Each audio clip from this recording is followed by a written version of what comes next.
بسم الله الرحمن الرحيم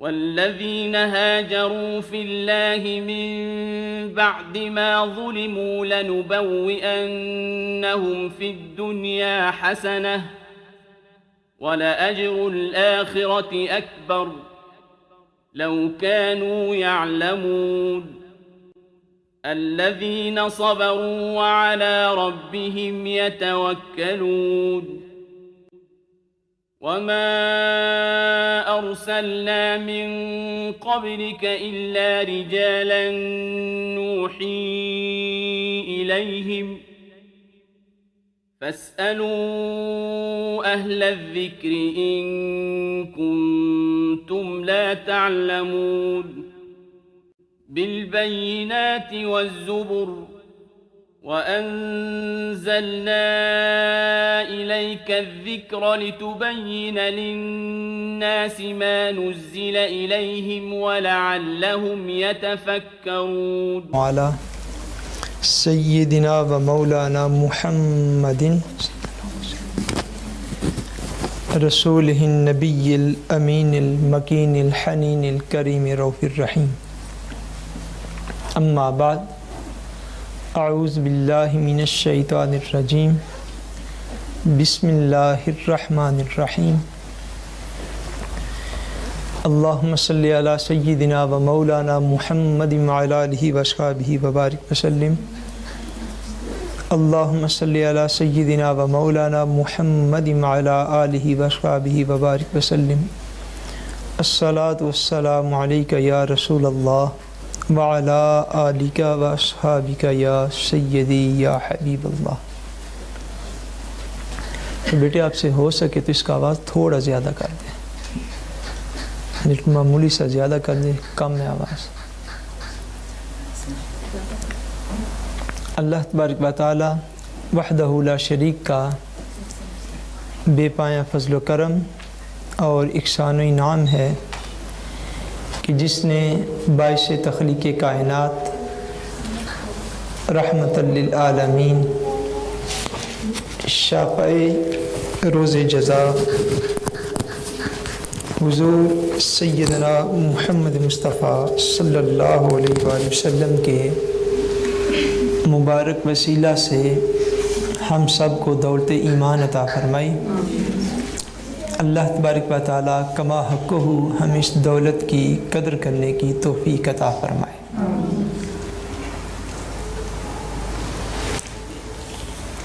آج الحمدللہ تعالیٰ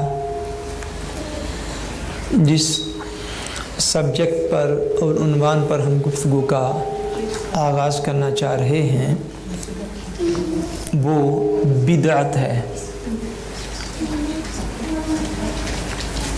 بدعت کیا ہے اور اس کا حکم کیا ہے اور اس کی اقسام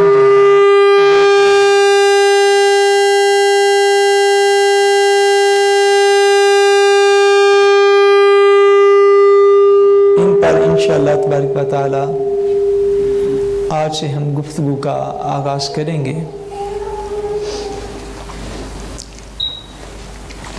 بدعت جو ہے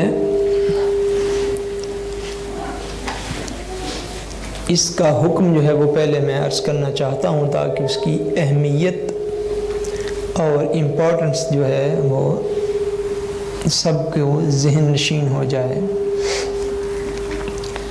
سنن ابن ماجہ شریف کے اندر حدیث پاک ہے، حضرت حذیفہ رضی اللہ تعالیٰ عنہ اس کے راوی ہیں۔ وہ فرماتے ہیں کہ قال رسول اللہ صلی اللہ علیہ وآلہ وسلم لا يقبل اللہ لصاحب بدعت صوما ولا صلاة ولا صدقة ولا حجا ولا عمرة ولا جہادا ولا صرفا ولا عدلا يخرج من الاسلام کما تخرج الشعرۃ من العجین۔ فرماتے ہیں حضرت حذیفہ کہ نبی کریم صلی اللہ علیہ وسلم نے ارشاد فرمایا کہ جو شخص بدعتی ہو جاتا ہے سو بدعات کا جو مرتکب ہوتا ہے، جو بدعتی ہوتا ہے، فرمایا لا یقبل اللہ لصاحب بدعت، تو اللہ کریم بدعتی کا نہ روزہ قبول کرتا ہے، نہ نماز قبول کرتا ہے، نہ صدقہ قبول کرتا ہے، نہ حج نہ عمرہ قبول کرتا ہے، نہ جہاد قبول کرتا ہے، ولا صرفاً ولا عدلا، حتیٰ کہ فرمایا نہ اس کا کوئی فرض قبول کیا جاتا ہے نہ نفل قبول کیا جاتا ہے۔ یخرج من الاسلام کما تخرج الشعرۃ من العجین، فرمایا وہ اسلام سے اس طرح خارج ہو جاتا ہے جس طرح آٹے میں سے بال باہر نکال لیا جاتا ہے۔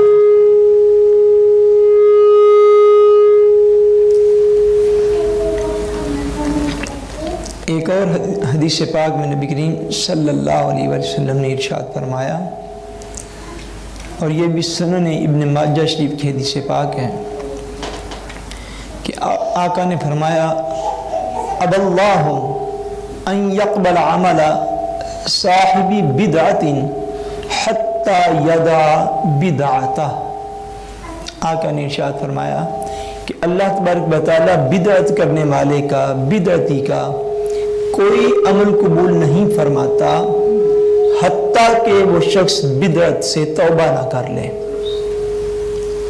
حتیٰ کہ وہ شخص بدعت کو چھوڑ نہ دے، اس سے توبہ نہ کر لے۔ سو بدعت ایک ایسا عمل ہوتا ہے کہ جس عمل کو کرنے سے اللہ تبارک و تعالیٰ کے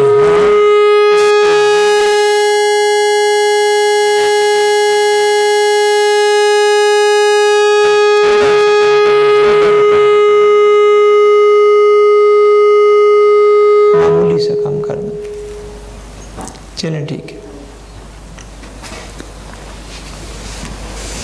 یعنی بدعت ایک ایسا قبیح اور برا عمل ہے کہ معاذ اللہ اگر مسلمان بدعتی ہو سو بدعتی ہونے کی وجہ سے اس کا کوئی بھی نیک عمل جو ہے وہ قبول نہیں کیا جاتا۔ سو کسی بھی مسلمان کو، کسی بھی مومن کو بدعتی کہتے ہوئے یا اس کی طرف بدعت کو منسوب کرتے ہوئے کسی بھی مسلمان کو انتہائی احتیاط کی ضرورت ہے۔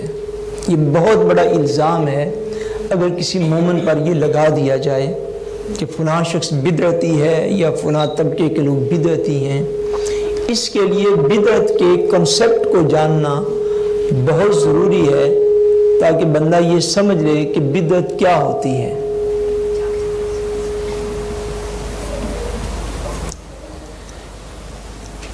سو بدعت کے اعتبار سے اس کنسیپٹ کو جب تک ہم نہ سمجھیں گے کہ یہ ہے کیا،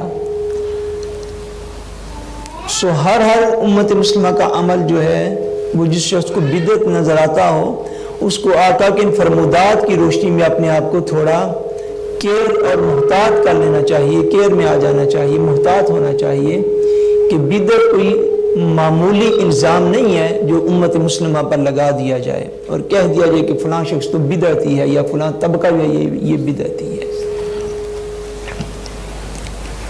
بدعت کا لفظی معنی جو ہے اس کا مطلب ہوتا ہے نئی چیز۔ بدعت کا کیا معنی بولیے کیا معنی؟ نئی چیز۔ کوئی سی چیز بھی جو نئی ہو اس کو آپ لفظی طور پر اور لغوی طور پر آپ اسے بدعت کہہ سکتے ہیں کہ فلاں چیز چونکہ نئی ہے سو اپنے ہونے کے اعتبار سے وہ بدعت ہے۔ جیسا کہ قرآن مجید میں اللہ تبارک و تعالی وحدہ لا شریک نے ارشاد فرمایا اپنی ذات بابرکات کے حوالے سے، فرمایا بدیع السماوات والارض، سورہ البقرہ میں فرمایا اللہ بدیع ہے، آسمانوں کا اور زمین کا، آسمانوں کا اور زمین کا اللہ بدیع ہے. سو اس سے آپ کو مفہوم کو سمجھنے میں اور آسانی ہو جائے گی.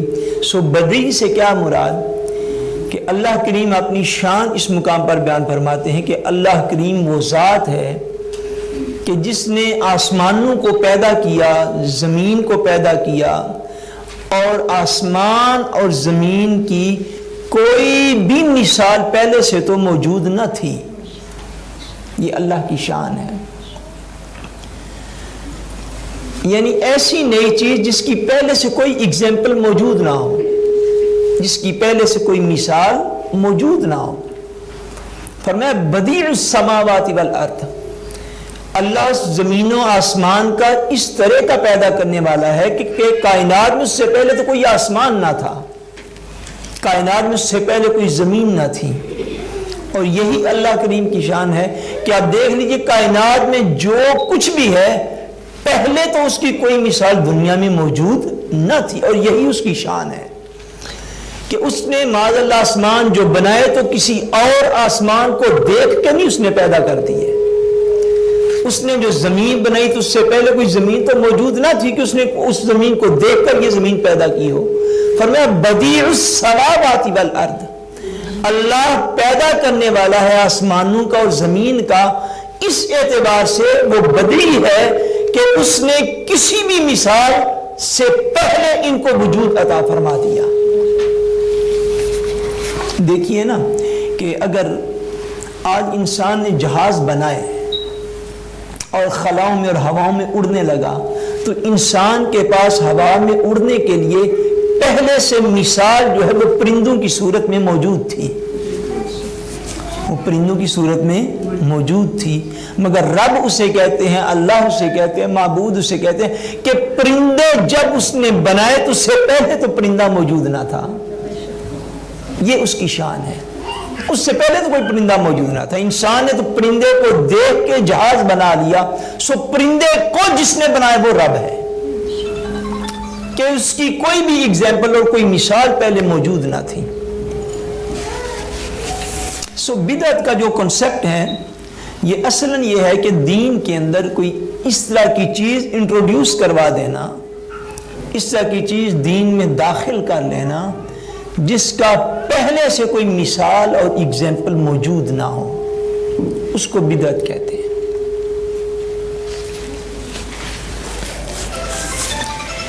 اور چند بنیادی چیزیں جو ہیں وہ اس اعتبار سے جو ہے وہ سمجھنے کی ضرورت ہے.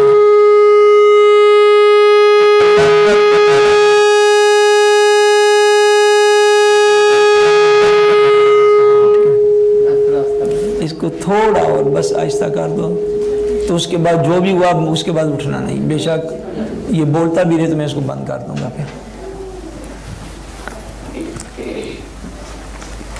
اللہ کریم وحدہ لا شریک نے جو دین ہمیں عطا فرمایا ہے، اس دین کے اعتبار سے بدعت کا جو کنسپٹ اور تصور ہے اس کو یوں سمجھ لیں کہ سب سے پہلے بالفرض اگر کوئی شخص آپ سے یہ بات کرتا ہے کہ بھئی فلاں کام تو بدعت ہے، فلاں کام کیا ہے؟ بدعت ہے. کچھ چیزیں سمجھنے کے لیے کچھ ہوتے ہیں جس کو ہم کہتے ہیں نارویجن میں نکل اور، سمجھتے آپ؟ تھپس جس کو ہم کہتے ہیں. اگر کوئی شخص ایسا ہی ہے کہ جو بات بات پہ امت مسلمہ کے اعمال کو بدعت قرار دیتا ہے، یہ بھی بدعت ہے، یہ بھی بدعت ہے، یہ بھی بدعت ہے. جیسے ہم نے عرض کیا تھا کچھ لوگوں کو خبط ہو گیا ہے کہ یہ بھی شرک ہے، یہ بھی شرک ہے، یہ بھی شرک ہے. جس بندے کی ایسی روٹین ہو معاذاللہ بدعت کا حکم میں نے عرض کر دیا، یہ کوئی عام بات نہیں ہے، اتنا سخت حکم ہے. سو اگر کسی کا یہ معمول ہو کہ بات بات پہ کہے کہ یہ بھی بدعت ہو گئی، یہ بھی بدعت ہو گئی، یہ بھی شرک ہو گیا، یہ بھی شرک ہو گیا، تو اس سے پہلا پشمول کیا؟ فرسٹ کویسچن، فرسٹ پشمول وہ آپ اس سے پوچھیں جی شرک کہتے کسے ہیں؟ کہ آپ لوگ جتنے بیٹھے آج کے بعد آپ کے ذمے یہ بات ہے. اگر کوئی شخص آپ سے کہیں نا کہ بدعت ہے یہ، اس سے پوچھیں بھائی بدعت کسے کہتے ہیں؟ چھوٹی سی بات ہے. کچھ پشمول تو کرنا آپ کا بھی حق ہے نا کسی بندے کے اوپر. اگر کوئی بندہ کہتا ہے جی یہ کام معاذاللہ یہ شرک ہو رہا ہے تو اس سے پوچھیں شرک کسے کہتے ہیں. آپ اتنی بات کر دیں کوئی شخص یہ کہ جی یہ بدعت ہو رہی ہے, اسے پوچھے اچھا ہم ایکسیپٹ کر لیتے ہیں, 1 منٹ آپ کی بات کو مان لیتے کہ یہ بدعت ہے. اب یہ بتا دیں کہ بدعت کہتے کسے ہیں. آپ یقین کر لیجئے آپ کو ایسا کہنے والے 100 افراد میں سے 90 افراد کی کم سے کم زبانیں بند ہو جائیں گی. جیسا میں نے عرض کیا تھا نا شرک کے احکام کے اندر, اس کے لیکچرز کے اندر, کہ جب کوئی بندہ کہے معاذاللہ یہ کام شرک ہو رہا ہے, اس کو پوچھے شرک کسے کہتے ہیں, تو یقین کر لیجئے کہ شاید 90% سے زائد لوگ ایسے ہوں گے جو نہیں جانتے کہ قدیم کیا ہے, اللہ تبارک و تعالیٰ کی شان مستقل بذات کیا ہے, واجب الوجود کیا ہے, الہ کیا ہے. اور بقیہ میں نے عرض کیا تھا بقیہ ساری تفصیلات انہی کی ہیں. سو جیسا وہ میں نے بات عرض کی تھی نا کہ یہ ایک نکل ہوئے اس کو پوچھے کہ بھئی شرک کسے کہتے ہیں. اسی طرح بدعت, کوئی بندہ بولے کہ یہ بدعت ہے تو اس کو پوچھے بھئی بدعت کسے کہتے ہیں, اس کا ایک موٹا جواب آپ کو ملے گا. اور وہ موٹا جواب کیا ہوگا, جی بدعت اس چیز کا نام ہے کہ جو کام نبی کریم صلی اللہ علیہ وآلہ وسلم نے نہ کیا ہو اس کو بدعت کہتے ہیں. عام طور پر کہہ دیا جاتا ہے آپ کہ جو کام حضور نے نہ کیا ہو وہ کام کیا ہے, بدعت ہے. یا اس سے آگے کوئی بڑھے گا اور دائرے کو مزید وسیع کرے گا تو وہ کہہ دے گا کہ جو کام صحابہ نے نہ کیا وہ بھی بدعت ہے, وہ بھی کیا ہے, وہ بھی بدعت ہے. یعنی آپ اس کی تعریف کو مین لے جائیں جو عام طور پر لوگ کہتے ہیں کہ وہ یہ کہیں گے کہ جو کام حضور نے نہیں کیا یا حضور کے صحابہ نے نہیں کیا وہ بدعت ہوتا ہے, یعنی وہ نیا کام ہے دین کے اندر. ایسا نیا کام جو حضور نے یا حضور کے صحابہ نے نہیں کیا وہ بدعت ہوتا ہے. عام طور پر لوگ یہ تعریف جو ہے وہ کر دیتے ہیں. اس لیے اس بات کو سمجھنے کی ضرورت ہے کہ بدعت ہے کیا. اب اگر یہ عام تعریف جو امت مسلمہ کو سنائی جاتی ہے, مثلا آپ کوئی کام لے لینا دین کا جو اب معروف ہو چکے ہیں عالم اسلام کے اندر, یہی آپ میلاد شریف کی آپ مثال لے لیں تو بہت سے لوگ لکھتے پڑھتے کتابوں کے اندر اور ٹیلی ویژن چینلز کے اوپر, جی میلاد کیا کوئی حضور کے صحابہ نے منایا تھا اس طرح. آپ اس پشمٹ سنتے ہیں کہ نہیں سنتے, بولیے سنتے ہیں نا. بھائی کیا حضور نے کیا تھا میلاد, جواب آئے گا جی نہیں. اچھا حضور کے صحابہ نے سب جلوس نکال لے تھے میلاد کے, جواب آئے گا جی نہیں. سوچوں کہ حضور نے نہیں کیا, حضور کے صحابہ نے نہیں کیا, لہذا یہ بدعت ہوا. یہ بالکل عام جنرل پیغام ہے جو بدعت کے نام پر امت مسلمہ کو اب دیا جا رہا ہے. بہت ساری مثالوں میں سے عام جنرل 1-2 چیزیں میں گفتگو میں عرض کروں گا, اتنا ہی وقت اب رہ گیا ہے. کہ اگر آپ اس تعریف کو یوں لے لیتے ہیں جسے کہ اب لوگ بیان کرنے لگ گئے ہیں کہ جی ہر وہ کام بدعت ہے جو حضور نے نہیں کیا اور حضور کے صحابہ نے نہیں کیا, حضور نے نہیں کیا اور حضور کے صحابہ نے نہیں کیا, بلکہ بہت سے لوگ تو حضور صلی اللہ علیہ وسلم کی ذات بابرکات پر سٹاپ لگا کے اس کے علاوہ ہر چیز کو بدعت کہتے ہیں, کچھ ساتھ صحابہ کو بھی شامل کرتے ہیں. اب آپ ایک ایک کر کے اگر کام گنیں جو صبح سے لے کر شام تک ہم سارے کرتے رہتے ہیں تو ان میں سے شاید 50% سے زائد کام وہ نکل آئیں جو نہ کبھی حضور نے کیے تھے نہ حضور کے صحابہ نے کیے تھے. نکلیں گے یا نہیں نکلیں گے؟ میں ابھی مرسڈیز پہ بیٹھ کے آیا ہوں, آپ بھی گاڑیوں پہ آئی ہیں ماشاءاللہ. کیا ان گاڑیوں پہ صحابہ نے سفر کیے تھے؟ بولیے, سفر کیے تھے. اگر آپ نے سنت کا اس طرح کا مفہوم نکالنا ہے کہ جو چیز حضور نے اور حضور کے صحابہ نے نہیں کی وہ بدعت ہے, پھر موجودہ دور کی جتنی بھی ٹرانسپورٹ ہے اس کا استعمال کیا ہوا, بدعت ہو گیا. تو بدعت کا تو یہ حکم ہے جو میں نے پہلے عرض کیا ہے کہ بدعتی کا تو خدا تعالیٰ نہ روزہ قبول کرتا ہے, نہ نماز, نہ حج, نہ زکوٰۃ, نہ عمرہ, نہ جہاد, کچھ بھی اس کا قبول نہیں ہے چونکہ وہ بدعتی ہو گیا. اب ایک ملک سے دوسرے ملک سفر کرنے کے لیے آپ جہاز استعمال کرتے ہیں تو کیا صحابہ جہازوں پہ سفر کیا کرتے تھے؟ صحابہ گاڑیوں بسوں پہ بیٹھا کرتے تھے, انڈر گراؤنڈ ٹرینوں پہ سفر کیا کرتے تھے.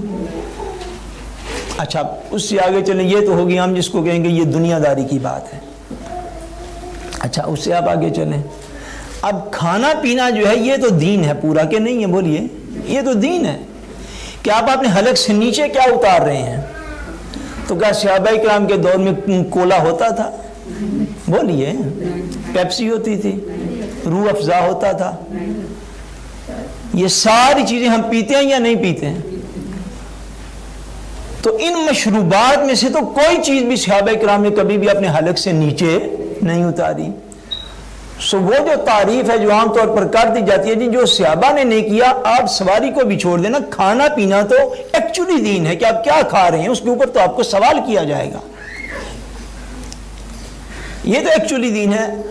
اگر ایسا نہیں ہے تو اس کا مطلب ہے وہ جو تعریف عام طور پر کر دی جاتی ہے وہ تعریف جو ہے وہ درست تعریف نہیں ہے. یہ ابھی سپیکر میں نے لگایا ہوا ہے، آپ آواز سن رہی ہیں. کیا صحابہ کرام تبلیغ دین کے لیے لاؤڈ سپیکر کا استعمال کرتے تھے؟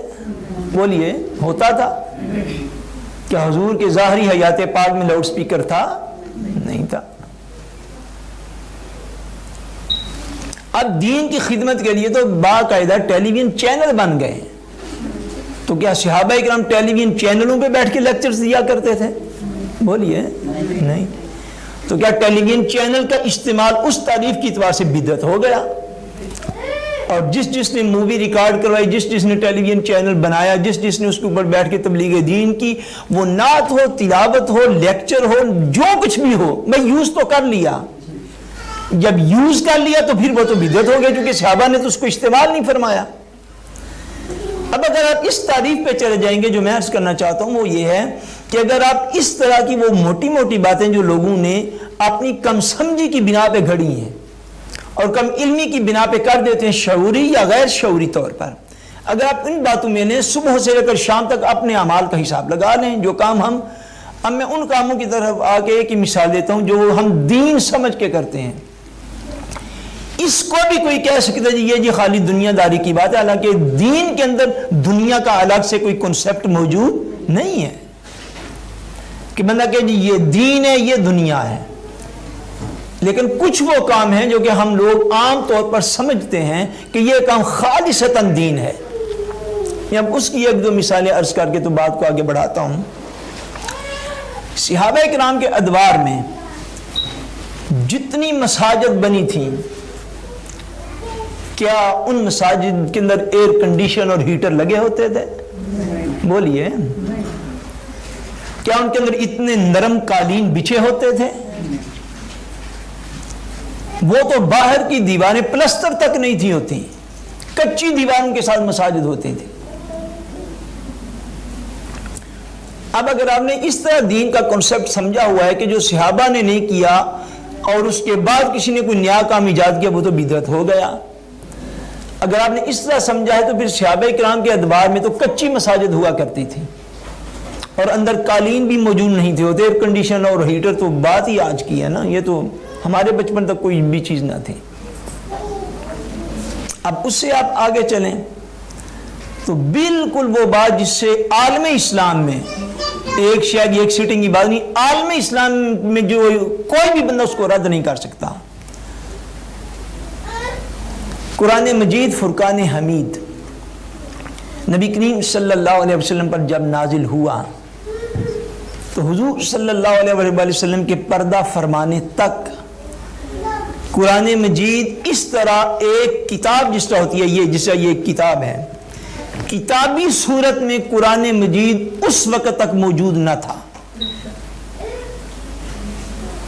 آقا نے جب پردہ فرمایا تو قرآن مجید موجود تھا، مختلف جگہوں پر لکھا ہوا. جو بندہ اس ایک مثال کو صحیح طرح سمجھ جائے گا اس کو انشاءاللہ تصور بدعت کی مکمل طور پہ سمجھ آ جائے گی. قرآن مجید کسی صحابہ کرام بعض کپڑے کے اوپر لکھ لیتے تھے، بعض پتھروں کے اوپر لکھ لیتے، چٹانوں کے اوپر لکھ لیتے. تب رواج تھا لیدر کے اوپر، چمڑے کے اوپر لکھنے کا، اس کے اوپر لکھ لیتے ہیں. بعض اتنے فرنک ہوتے تھے کہ جو جانوروں کی ہڈیاں ہوتی اس کے اوپر لکھا کرتے تھے لوگ. بعض لوگ جو ہے وہ کھجور کا جو درخت ہے تو اس کی چھال اور پتے اتار کے اس شاخ کے اوپر لکھ لیا کرتے تھے. آقا دو جہاں نے جب وصال فرمایا ہے، دنیا سے پردہ فرمایا ہے ظاہری طور پر، تو اس وقت تک قرآن مجید لکھا ہوا تو تھا صحابہ کرام کے پاس، اور کثیر ہزاروں کی تعداد میں صحابہ کرام حافظ قرآن بھی تھے، مگر ایک کتاب کے اندر قرآن مجید لکھا ہوا موجود نہ تھا۔ اب دور آ گیا حضرت سیدنا ابو بکر صدیق رضی اللہ تعالی عنہ کا۔ اس آپ کے دور میں جو جھوٹا تھا نبوت کا دعوے دار، جس کا نام مسیلمہ کذاب تھا، اس کے ساتھ صحابہ کرام کی جنگ ہو گئی ختم نبوت کے مسئلہ پر، کیونکہ اس نے حضور کے بعد اعلان نبوت بدبخت نے کر دیا تھا۔ صحابہ کرام اس کے خلاف جہاد کرنے کے لیے اٹھ کھڑے ہوئے۔ اس جنگ کے اندر اگلے دن بھی غالباً کہیں ذکر ہوا تھا، اس جنگ یمامہ کے اندر 700 حافظ صحابہ کرام جو تھے وہ شہید ہوئے۔ اتنی زبردست جنگ ہوئی، مسلمانوں کا بہت نقصان تھا یہ۔ جب اس طرح ہوا جنگ یمامہ کے اندر، تو مراد رسول حضرت سیدنا عمر فاروق رضی اللہ تعالی عنہ، آپ حاضر ہوئے امیر المومنین سیدنا ابو بکر صدیق رضی اللہ تعالی عنہ کی بارگاہ میں، اور آپ نے عرض کیا کہ حضور جس طرح صحابہ کرام دنیا سے اٹھتے جا رہے ہیں، اور صحابہ کرام جو ہیں وہ ایک جنگ میں 700 لوگ شہید ہو گئے ہیں، اور وہ سارے حافظ قرآن تھے، اگر صحابہ کرام اسی طرح دنیا سے اٹھتے رہے تو قرآن مجید محفوظ تو ہے مگر لوگوں کے سینوں میں۔ کہاں محفوظ ہے؟ لوگوں کے سینوں میں۔ تو مجھے یہ شک ہے کہ اگر صحابہ کرام اسی طرح اٹھتے رہے تو کل کو آنے والی نسلوں کے لیے قرآن مجید کی حفاظت مشکل ہو جائے گی۔ شاید ایسا نہ ہو قرآن ہمارے درمیان موجود ہی نہ رہے۔ تو آپ اس طرح کریں کہ آپ قرآن مجید کو ایک مقام پر اکٹھا جمع فرما دیں۔ یہ تجویز سب سے پہلے صحابہ کرام میں سے دی حضرت سیدنا عمر فاروق رضی اللہ تعالیٰ عنہ نے، اور اپنے دور کے خلیفہ حضرت سیدنا ابو بکر صدیق رضی اللہ تعالیٰ عنہ کو یہ تجویز دی۔ صحیح بخاری شریف کے اندر یہ روایت موجود ہے۔ جب تجویز دی تو اس کے جواب میں حضرت ابو بکر صدیق نے کیا فرمایا؟ حضرت ابو بکر صدیق نے فوری طور پر جو ریئیکٹ کیا، آپ خود فرماتے ہیں کہ فوری طور پر جو میں نے کہا وہ یہ تھا، میں نے کہا اے عمر، کیا آپ مجھے اس کام کی طرف لگانا چاہتے ہیں جو رسول اللہ نے نہیں کیا؟ میں تو یہ کام نہیں کروں گا۔ حضرت ابو بکر فرماتے ہیں کہ میں نے فرسٹ ٹائم جب آپ نے یہ مجھے ریکویسٹ کی تو میں نے نکتہ کر دیا، میں نے بالکل اس کو نہیں مانا۔ میں نے کہا کہ میں اس کام کو نہیں کروں گا۔ کیوں؟ یہ دلیل اب جو عام دی جاتی ہے، یہی دلیل سب سے پہلے حضرت ابو بکر صدیق کے ذہن مبارک میں آئی تھی۔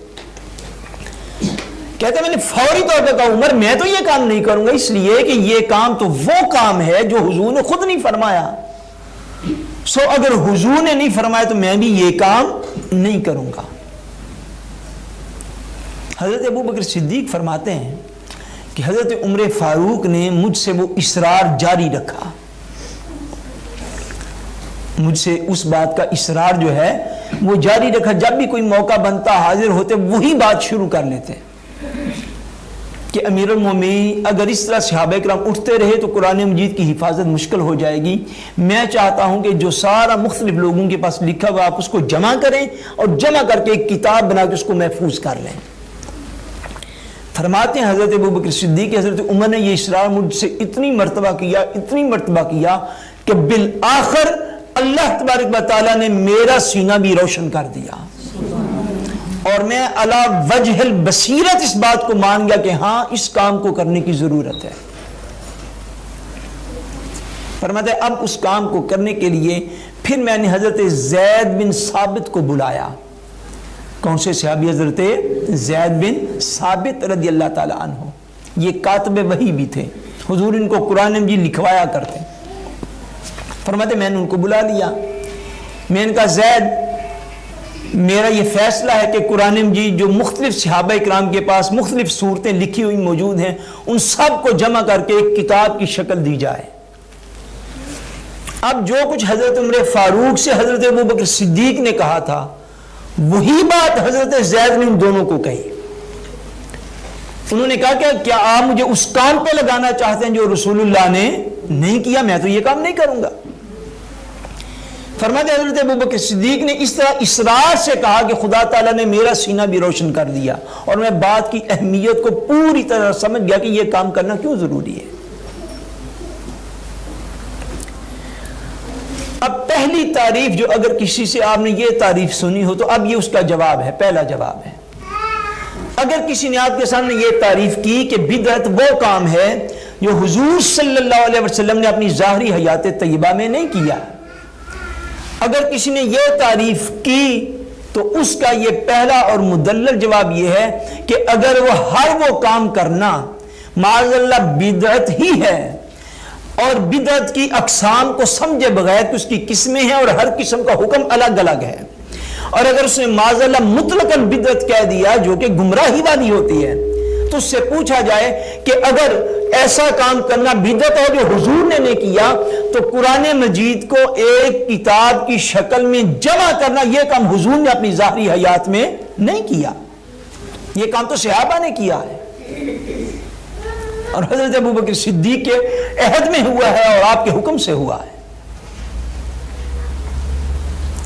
سو پتہ کیا چلا کہ جو عام طور پر بدعت گمراہی کے معنوں میں کہہ دیا جاتا ہے، معاذ اللہ ایسی بدعت ہوتی تو حضرت ابوبکر صدیق اور حضرت عمر فاروق تو ایسا کبھی نہ کرتے۔ انہوں نے اپنے دور کے تقاضوں کو سمجھا اور اس کے مطابق قرآن مجید کی حفاظت کے لیے قدم اٹھایا، اور قرآن مجید مختلف صحف میں اور مختلف جگہوں پر جو لکھا ہوا تو سارے کو جمع کیا۔ اب وہ ایک بڑا ایمان افروز پروسیس ہے، مگر میں اس طرف جانا نہیں چاہتا، بڑی بات لمبی ہو جائے گی۔ جمع کر کے ایک کتاب کسی شکل دے کر پورا قرآن مجید الحمد سے لے کر والناس تک جمع کیا، اور جمع کر کے ام المومنین سیدہ حفصہ رضی اللہ تعالی عنہا کے پاس امانتاً اس کو رکھوا دیا، جو کہ صاحبزادی تھی حضرت سیدنا عمر فاروق رضی اللہ تعالی عنہ کی، ان کے پاس وہ نسخہ موجود رہا۔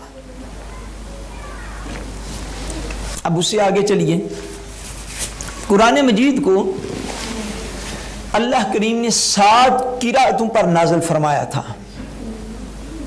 کتنی قرأتوں پر؟ 7 مختلف قرأتوں پر۔ یہ بڑا دقیق مسئلہ ہے،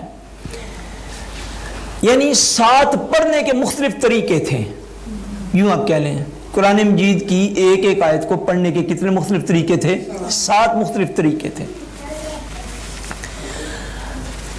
اور اتنا فرق تھا کہ بعض جگہ پہ ایک قرات کے اندر زبر آتی، دوسری قرات میں زیر اس مقام پر آتی تھی، اس طرح کے فرق تھے۔ بعض جگہ پہ الفاظ کا بھی فرق تھا کہ قراتوں کے اندر۔ اچھا، وہ جب سلسلہ ہوا 7 قراتوں پر قرآن مجید مختلف علاقوں میں پڑھا جاتا تھا، اور اتنا فرق تھا کہ صحابہ کرام میں سے بھی بعض اوقات غلطی ہوتی کہ فلاں شخص غلط قرآن مجید پڑھ رہا ہے۔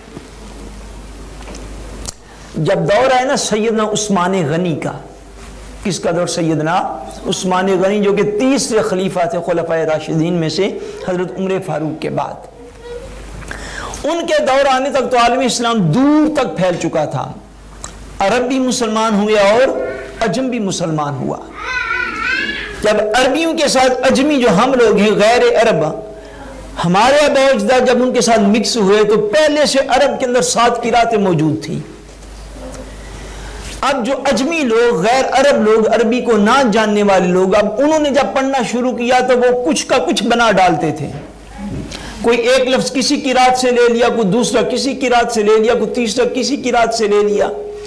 اس سے جب دور تک عالم اسلام پھیل گیا تو حضرت عثمان غنی رضی اللہ تعالیٰ عنہ کی بارگاہ میں بار بار شکایات پہنچنے لگ گئیں کہ حضور آپ ساری امت کو جمع فرمائیں کسی ایک قرات پر، کسی ایک لغت پر، کسی ایک قرات پر سب کو جمع کریں، ادروائز ایسا ہوگا کہ انقریب لوگ تلواریں لے کے ایک دوسرے کے خلاف نکل آئیں گے کہ تم غلط قرآن پڑھ رہے ہو، وہ کہے گا تم غلط پڑھ رہے ہو، تیسرا کہے گا تم غلط پڑھ رہے ہو، ایک کہے گا اللہ کی کتاب کو تم نے بدل دیا، دوسرا کہے گا نہیں تم نے بدل دیا، تو لوگ تلواریں لے کر میدان میں نکل آئیں گے۔ اب خدا کے لیے قرآن مجید کو ایک قرات پر جمع کر لیں۔ اب یوں سمجھ لیں کہ عالم اسلام کے اندر 7 مختلف قرات پر قرآن مجید پڑھا جا رہا تھا، اور جس طرح لوگ پڑھتے تھے اسی طرح لوگوں کے پاس لکھا ہوا بھی ہوتا تھا۔ حضرت عثمان غنی رضی اللہ تعالیٰ عنہ نے پھر کیا کیا کہ آپ نے وہی نسخہ جو حضرت ابو بکر صدیق تیار کروا کے ام المومنین سیدہ حفصہ رضی اللہ تعالیٰ عنہ کے پاس رکھوا کے جا چکے تھے، حضرت عثمان نے اسی نسخہ کو طلب فرمایا اور قرآن مجید کا وہ نسخہ لے کر حضرت عثمان غنی رضی اللہ تعالیٰ عنہ نے اس کی کاپیاں کروا کے کاتموں سے لکھوا کر سارے عالم اسلام کے اندر وہ کاپیاں قرآن مجید کی پھیلائیں اور قرآن مجید کو ایک ہی لغت یعنی لغت قریش پر جمع کیا جس پر یہ نازل ہوا تھا، جس پر قرآن مجید نازل ہوا تھا۔ اتنی بات تو ہوگی صحابہ کرام کے ادوار کے حوالے سے۔ اب اس سے آگے آئیے، حضور صلی اللہ علیہ وسلم کا ظاہری دور مبارک، اس کے بعد خلفائے راشدین کا دور مبارک، یہ جب ختم ہوا تو جن لوگوں کا یہ خیال ہے کہ بدعت وہ کام ہے جو حضور نے بھی نہ کیا اور حضور کے صحابہ نے بھی نہ کیا، ان کے لیے دعوت فکر ہماری یہ ہے کہ وہ اس بات کو بھی جانیں اور سمجھیں کہ صحابہ اکرام نے حضرت عثمان غنی تک نے وہ جو نسخے سارے عالم اسلام میں تقسیم کیے تھے ان کے اوپر اعراب نام کی چیز ہی کوئی نہ تھی۔ یہ جو قرآن مجید کے اعراب ہیں نا، زیر زبر پیش شد مد، یہ جو سارے اعراب ہیں قرآن مجید کے، وہ نسخہ جو حضرت عثمان غنی رضی اللہ تعالیٰ عنہ نے تقسیم کر کے سارے عالم اسلام میں بھیجا تھا، وہ سارا اعراب سے خالی تھا اور بعض روایات کے مطابق وہ نکات سے بھی خالی تھا، نکتہ بھی اس کے اوپر کوئی نہ تھا۔ کیونکہ جو بھی شخص اپنی مادری زبان پڑھنے والا ہوتا ہے نا، اس کو مثلا اب ہمارے سامنے اردو زبان لکھ دی جائے نا اور اس کے اوپر نکات نہ لگائے جائیں تو ہم پھر بھی سمجھ دیں کہ کس مقام پر نکتہ آئے گا اور کس مقام پر نہیں آئے گا۔ جو بچے ہمارے یہاں پر نارویجن سکولوں میں پڑھیں پہلے دن سے، وہ بھی اس بات کو سمجھتے ہیں۔ مثلا اگر آپ کے سامنے ایک عبارت لکھی ہو یا یار پوسٹوونر سینٹر ہے، تو یہ جو نارویجن میں ہے نا، پھے کے آگے او جو ہوتا ہے، اے لکھ کے اس کے اوپر جو دائرہ ڈالتے ہیں، آپ کسی نارویجن یا ہمارے بچے جو ان کے سامنے لکھ دیں یا یار پوسٹوونر سینٹر ہے، وہ جو پھو کے اوپر اے کے اوپر جو دائرہ آپ اس کو نہ لگائیں، پڑھنے والا بالکل درست عبارت پڑھے گا۔ درست پڑھے گا یا نہیں پڑھے گا؟ پڑھے گا۔ یعنی اعراب اور نکات ایکچولی ضرورت ہے اس شخص کی جس کی زبان نہیں ہے۔ وہ اردو کی کتاب آپ سامنے لیں کسی بھی پاکستانی کے، اس کے اوپر کوئی نقطہ نہ لگاؤ، بغیر نقطوں کے آپ پوری کی پوری کتاب جو ہے وہ پڑھ سکتے ہیں۔ اب جو حضرت عثمان غنی رضی اللہ تعالیٰ عنہ نے بھی نسخے تقسیم کیے تھے، ان نسخوں میں بھی اعراب تو مطلقاً موجود نہ تھے، اور قرآن مجید کے اوپر سب سے پہلے جو اعراب لگائے گئے، زیر زبر شد مد، یہ اعراب لگائے گئے ہجری 66 تا ہجری 69۔ آقا دو عالم صلی اللہ علیہ وسلم نے وصال فرمایا ہجری 11 کے اندر، اس کے بعد کم و بیش دور صحابہ اکرام کا آپ لے لیں، یعنی صحابہ اکرام کا جو تھا خلفائے راشدین کا دور تو گزر چکا تھا۔ اس کے بعد حضرت امیر معاویہ رضی اللہ تعالیٰ عنہ کا دور بھی گزر چکا تھا۔ اس کے بعد خلافتیں جو بنو امیہ کے جو حکمران تھے ان کے دور میں جا کر، اور عبد الملک بن مروان اس حکمران کا نام تھا، اس کے دور کے اندر جا کر غیر عرب جو مومن تھے، غیر عرب جو مسلمان تھے، جو اجمی مسلمان تھے، ان کو درست قرآن پاک پڑھانے کی خاطر پہلی دفعہ اعراب قرآن مجید پر لگائے گئے، اور اس کا دور تقریباً ہجری 68-69 ہے۔ 66 سے 69 کے درمیان لگے ان 3 سالوں کے اندر۔ اب سوال یہ پیدا ہوتا ہے کہ کئی مثال اس سینس میں دی جا سکتی ہیں، میں نے یہ مثال اس پر سارا عالم اسلام متفق ہے، سارا عالم اسلام متفق ہے ان باتوں پر۔ اب سوال یہ ہے کہ اگر بدعت ہر وہ کام ہے کہ جو حضور نے بھی نہ کیا اور خلفائے راشدین صحابہ کے ادوار میں بھی نہ ہوا، تو پھر سوال یہ پیدا ہوتا ہے کیا قرآن مجید کو اعراب کے ساتھ چھاپنا کیا یہ بھی بدعت ہوا؟ اگر یہ بھی بدعت ہی ہے معاذ اللہ اس تعریف کے مطابق جو عام لوگ اب کرنے لگ گئے ہیں کہ یہ کام نہ کرو یہ بھی صحابہ نے نہیں کیا، یہ کام نہ کرو یہ بھی حضور نے نہیں کیا، یہ کام نہ کرو یہ بھی صحابہ نے نہیں کیا۔ اب یہ جو کام شروع ہوا ہے، آپ 1 منٹ کے لیے بس اس نظریے کو ایکسپٹ کر لیں، 1 منٹ کے لیے اس کو قبول کر لیں، اور آج سے اس بات کا فیصلہ کر لیں کہ قرآن مجید بغیر اعراب کے چھاپا جائے گا، تو اب تو عالم عرب سے زیادہ الحمدللہ عجمی لوگ ہیں جو مسلمان ہیں، کروڑوں کی تعداد میں جو غیر عرب لوگ ہیں وہ مومن ہیں۔ اور آپ 1 لمحے کے لیے اس نظریے کو ایکسپٹ کر لیں اور مسلمان فیصلہ کر لیں کہ اسی طرح قرآن مجید لکھا جائے گا جیسے حضرت ابوبکر صدیق نے لکھوایا تھا، جیسے حضور نے جمع کروایا تھا، چونکہ اس کے بعد جو ہوا وہ تو بدعت ہوا۔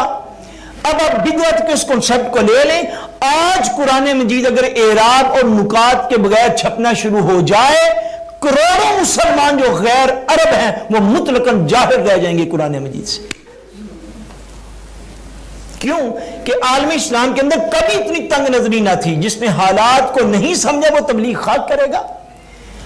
اس دور کے مسلمان سمجھتے تھے کہ حالات کے تقاضے کیا ہیں، اور یہ سارے کام اللہ اور اس کے رسول کی منشا کے مطابق ہیں، ان کی رضا کے مطابق ہیں۔ چونکہ علم دین کا حاصل کرنا یہ تو لازم ہے، اس کے لیے آگے جتنے علوم آگے چلتے چلے جائیں گے اس سب کا حاصل کرنا بھی ساتھ لازم رہے گا۔ اب اگر ایسی تعریف ہو کہ معاذ اللہ کے حضور کے صحابہ نے اور خلفائے راشدین نے جو کام نہیں کیا وہ سارے بدعت ہی ہیں، تو پھر تو قرآن مجید کے اعراب کے ساتھ چھاپنا بھی معاذ اللہ بدعت ہی ہے، پھر یہ بھی کام چھوڑ دیا جائے۔ سو بدعت کا جو کنسپٹ ہے اس بات کو سمجھے، بقیہ تفصیل انشاءاللہ کل عرض کروں گا کہ بدعت ہے کیا اور بدعت کس کام کو کہتے ہیں اور اس کی اقسام کیا ہیں۔ اس بات پہ جو نقطہ میں نے آج عرض کی، اس کے اوپر اور بھی کئی دلائل دیے جا سکتے ہیں، لیکن ایک بات ہی سمجھنے والوں کے لیے ایک بھی کافی ہوتی ہے۔ یہ بات سمجھے کہ ایسی تعریف اگر کوئی شخص کرے کہ ایسا کام جو حضور نے بھی نہیں کیا اور حضور کے صحابہ نے بھی نہیں کیا وہ کام بدعت ہے معاذ اللہ، اور ایسی بدعت جس کو گمراہی کہتے ہیں، تو پھر اس کے اوپر سوال یہ ہے کہ کیا قرآن مجید کو اعراب سے چھاپنا ثواب ہے یا معاذ اللہ گناہ ہے، چونکہ یہ کام تو نہ حضور نے کیا نہ حضور کے خلفائے راشدین صحابہ نے کیا۔ سو اس کی جو مکمل تعریفات اور اقسام ہیں انشاءاللہ تبارک و تعالی کل سے ان کا بیان شروع کریں گے۔ وما علینا الا البلاغ المبین۔